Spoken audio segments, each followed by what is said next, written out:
사고 수준에 따른 세 가지 유형이 있죠. 바로 사실적 질문, 추론적 질문, 비판적, 감상적 질문입니다.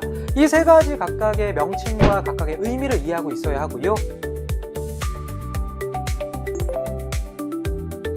자, 다음으로 관과로 3번은 사실과 의견을 구분할 때 사실적 표현이라는 것을 알 수 있는 단서들이 있어요. 그 단서들을 보고 이건 사실이야 이렇게 구분할 수도 있겠죠. 하지만 여기서는 예외를 언급하고 있습니다. 그러니까 사실적 표현에 단서가 나와 있지만 실제로는 의견인 문장도 있겠죠. 자, 그 문장을 찾아 쓰는 문제예요.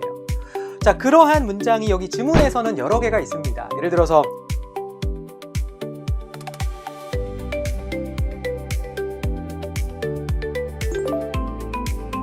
특히 A4번 문제는 내용 요소가 언급되어서 조금 당황하셨을까 싶어요. 정답이 표정, 몸짓, 동작입니다. 동작, 행동이 아니라 동작이에요.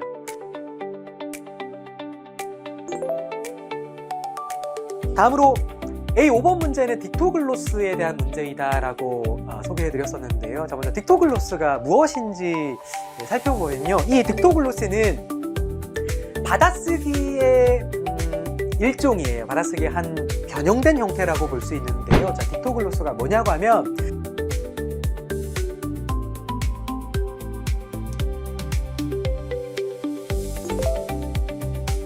자, 이 중에서 단가로 1번은 예전에 2016학년도에 출제되기도 했어요. 자, 그때는 국정지도서 총론의 수업 기법 여러 가지 중에서 지도학습이 있었고 그 지도학습에 나오는 키워드로 도해력이 출제되었습니다.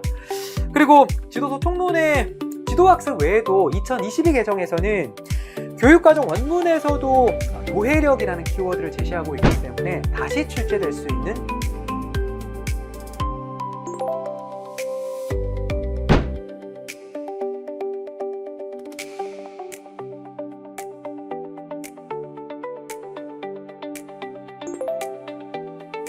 그 다음으로 조건문이 나옵니다. 자, if 만약에 if 물통에 물이 부족하다면 어떻게 하느냐?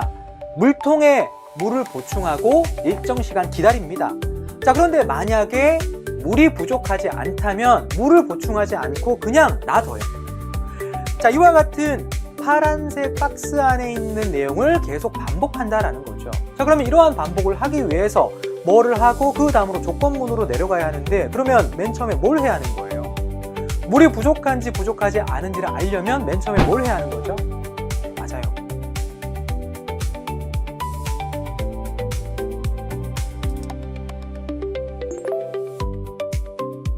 원의 지름이 된다라는 것이 핵심입니다. 자, 그러면 같은 방법으로 다른 원의 지름도 그릴 수가 있고요. 자, 이렇게 두 원의 지름을 그리면 이 원의 지름이 만나는 점이 바로 원의 중심인 거죠. 이렇게 원의 중심을 찾을 수가 있어요.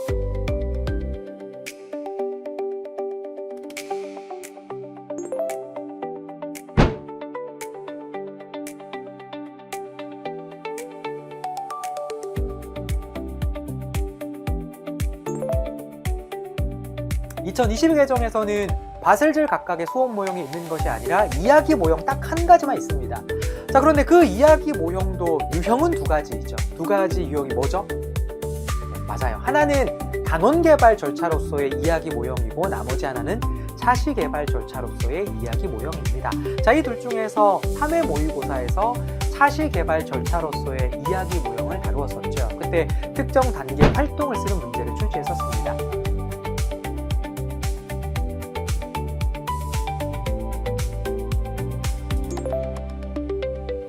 이 중에서 먼저 과학의 본성과 태도에 대한 기출 사례를 확인해 보면 과거에 2018학년도에 과학적 태도 중에서 정직성과 관련된 문제가 출제됐었죠. 따라서 우리는 지도서 총론에서 소개하고 있는 과학적 태도와 그리고 교육과정 원문의 설계 개요 쪽에서도 과학 태도를 네 가지로 딱 압축해서 소개하고 있습니다. 그 네 가지가 뭐죠?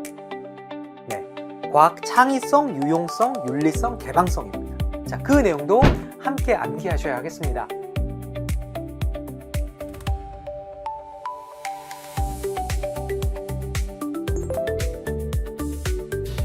참고로 작년에 2025학년도에 과정기능 범주의 특정 내용 요소 중에서 즉흥적으로 표현하기라는 내용 요소를 쓰는 문제가 출제됐었죠. 그래서 올해도 내용 요소를 묻는 문제를 출제할 가능성이 높습니다.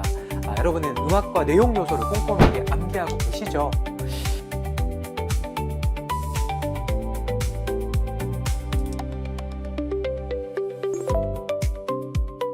다음으로 반가로 3번 문제를 보시면 일단 A 상황을 확인해 봐야 합니다.